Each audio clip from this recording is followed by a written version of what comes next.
Good afternoon, everyone. Thanks for joining us. If you'd like to record, just put it in the chat. We're going to get started with head coach Bradley Carnell, and we can go right into questions. Jonathan Tannenwald. Thanks, Nico. Hi, Bradley. Hey, Donovan. Hope the weather's good. It's way below freezing over here at the moment. But I believe so. I believe so. It's been pretty chilly here in the beginning, in the first few days, but today was a really beautiful day, and the guys had an excellent double day training session. So yeah, back to business. did you get to watch Jack McGlynn in the U.S. Venezuela game on tape at all? We watched bits and pieces of it for sure. Yeah, he represented the club really well, and really stoked for him that he could achieve what he did in that game, and have that personal high for him in his career, and for his highlight reel was some banger that for sure, for sure. And Mauricio Pochettino was talking after the game about he likes Jack's equilibrium of attack and defense, and obviously the question was brought up in the context of we know how the Union play, where Sure. it's not an equilibrium. There's a lot more defense. That's the way this team plays. Yeah. And the question is always, how does Jack McGlynn fit? And I wonder what you assess of him and what you want to see this year. Yeah, look, I mean, thinking about on the outside, evaluating a roster is different to being, within the four walls and seeing the guys in on their daily activities, reading the psyche and the mentality of the player, seeing the intrinsic drive of each individual. So I've learned a lot over this last couple of days, and I can only assume the same with Jack, right? So he has many qualities, and there's been, with my staff and myself, just some different discussions how we can best utilize that and to find that balance. That Podge is talking about. So exactly that. But we can only start doing that once we get them within our principles with the way we play. So yeah, we found a lot out about our crew this week as well, which has been great and has taken us forward in leaps and bounds. And one more from me. Have you got an arrival date for when Jack will get to you? Will he meet you in Chester? How's that going to work? We're hoping he's going to get to Europe around about the 24th, right? So, barring anything, untoward in the game today. But yeah, we're expecting him here on the 24th. Joe Tanzi. Hey, Bradley. Have you been given any update on this transfer ban? Seems like there's been some progress. Sure, that's been resolved. I told you before it was a minor problem, and we've seemed to have got around that. And yeah, it was more just a logistical problem, trying to get emails to the right places, and yeah, the chain of communication wasn't quite there with regards to whoever the club was communicating with on that level. But that's all been resolved, and we can have business as usual when the window opens. I know you've talked about so far in this short time with the team about guys that may not have had a lot of opportunities last year, and this year coming in fresh start. Owatu Makanya comes to mind. Jesus Bueno comes to mind. What's the message to those players and a few others that have been on the fringe, and this really is kind of that fresh opportunity for them? How do you manage those players and knowing that they kind of have a new lease on life now? Yeah, I think there's fresh opportunity for everybody, right? Just thinking of the names you mentioned, just thinking of a whole bunch of names as well. I'm thinking of Jacob Glesnes, who also can restart and reinvigorate something and find his best form, as he showed over the last couple of years, right? So I think everyone in the roster knows that they could have and should have done better, just in terms of overall performance, in terms of overall fitness, in terms of overall principle, and the game model of what the union stands for. So 100% everyone has a new opportunity. We compete every single day in training, and there's been some feisty, really good moments in training. We had a really good scrimmage against a really nice opponent who was just getting ready for the UEFA Cup game now, just coming up on Thursday. So we've learned a lot about ourselves right now. We've bonded, in many ways. The guys were team building yesterday, so camaraderie seems high. We've been doing double days, and the willingness and to put the effort in and to do the extra bit. And everyone's taken that information, not just the guys who didn't think they had a chance last year. I think everyone's taken on the new information. Everyone's curious, everyone's inquisitive to learn, and everyone's inquisitive to see where this can take us and get to the next step. Jillian. Hi, Coach. Jillian Almany from the One Team We Agree On. Last time you mentioned that Neil Pierre was learning to be a professional, and I'm curious how you would evaluate his performance from last match and how he has responded in training since then. Good. It's a lot of information. It's a lot of overload, right? So we've been in the video room in the evenings, also going through the game model in all the phases of the game. So it's right now information overload, and then we can now sort of compartmentalizing, everything in each, in Neil's game, for example, So we've already established some key things we need to work on. And everyone's committed to doing that for the benefit of the player, and ultimately better for the team. If we have, a really big weapon, we talk about weapons within the game model, within the style of play. And if we have, quality, competitive center backs who can offer speed, pace, technical power, aerial ability, savviness, line breaking passes, quality on the ball, off the ball. So yeah, I think Neil's taking a crash course in the game model this week. Lewis? Thanks, Nico. Hey, Bradley, good to see you again. Good to see you. Following up a question from last week regarding Nelson Pierre's absence from the group in Spain. You mentioned that the team is currently heavy in the 10 position and the striker position, with 4 strikers in camp that were with the first team last year and then 2 with Union 2 last year. Is it unlikely that the group brings in another striker with you mentioning that? And if that's the case, could we expect maybe potential outgoings? Yeah, we're still evaluating with the group that we're working with every single day, right? So right now, Eddie Davis and Marcus Anderson have the nod.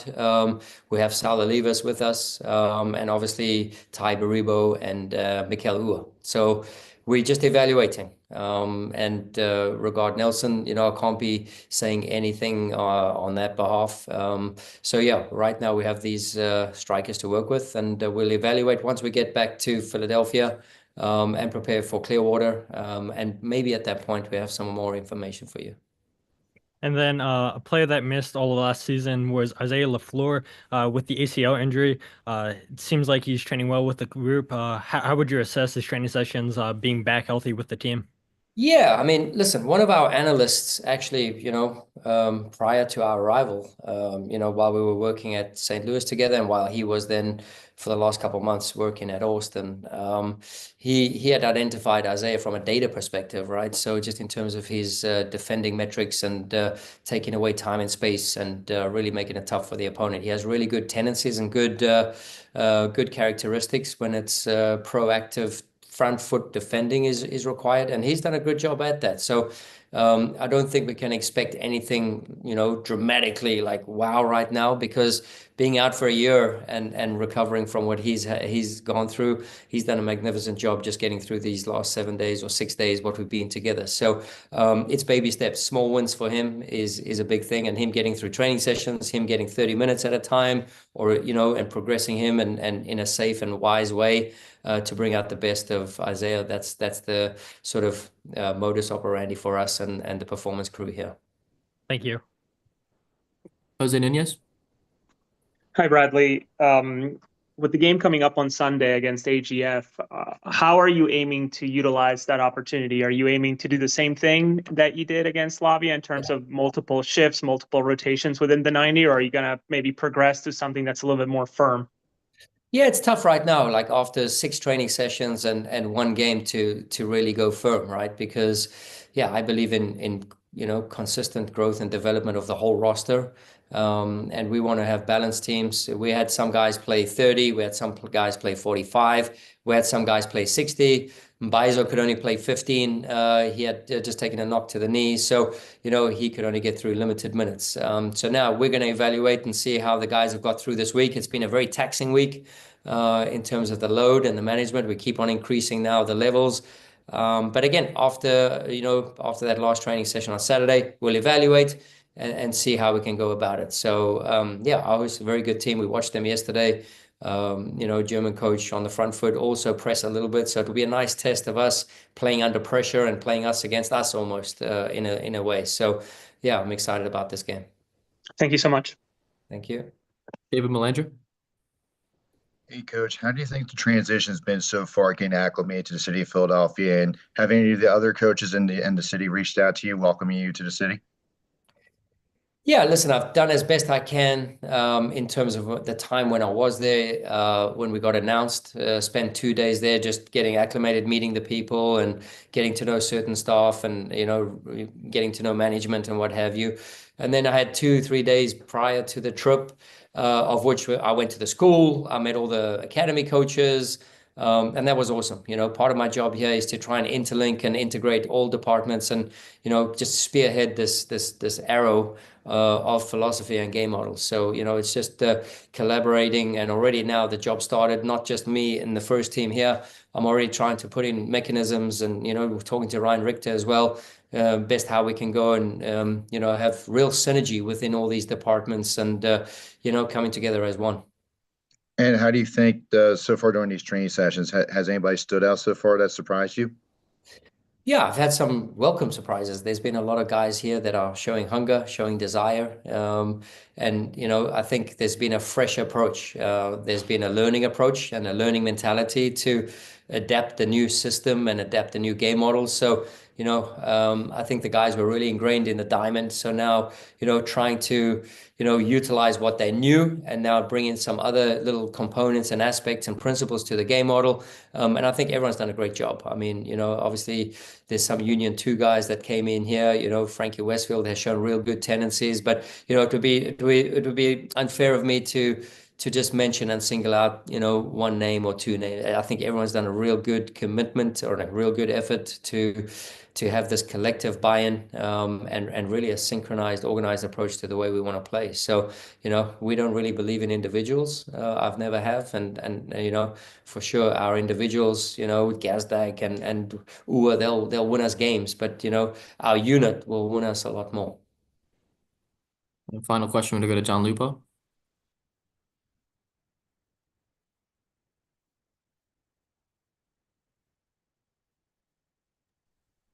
There John? we go. Yeah. Hey, Bradley, good to speak with you again. How have you been? John, how you doing? Hanging in there. You mentioned Frank Westfield, and it seemed like he was able to. I know he started at right back, but he played both outside back positions. And the fact that it seemed he played so well against a really solid team like that, just what were your impressions of his performance overall and where he can go from here? Yeah, listen, I mean, sometimes it's easier to coach young guys who are almost naive and oblivious to the fact of, star quality and player power that the team Slavia presented, right? So being brave is usually the sign of a young, careless player, and he shows many signs of bravery in certain areas, and he often comes out on the right end of the stick. So, trusting his instinct, trusting his tendencies, trusting the principles. We're trying to get him recipes for success as we are with all the other rostered players. So yeah, it's been a fun couple of days, and I would say even today's been the best day by far. And if I could just add another quick one, Chris Donovan, I know he didn't play yesterday. Well, was Yeah. that to make way for younger players, or was there No. another reason? So the very first training, we had Chris Donovan. We just played a normal game or what have you, nice tight Right. spaces. And Chris took a finger to the eye. Oh. And just damaged, I think it was with one of the goalkeepers, Andrew Ricks. So luckily it was a glove to the eye, and he just scratched the cornea just a little bit. So he's been looking like Tom Cruise with his big sunglasses on and having to protect himself from the light. We hope he's getting cleared tomorrow because there is no injury per se to his body in terms of soft tissue and what have you. We just had to wait to get clearance from the eye specialist and the eye doctor. But we're hoping for clearance tomorrow, and then be eligible for Sunday. Great. Thanks, Bradley. All right. All right, thanks, Bradley. Thanks, everyone. Thanks, guys. Have a good night.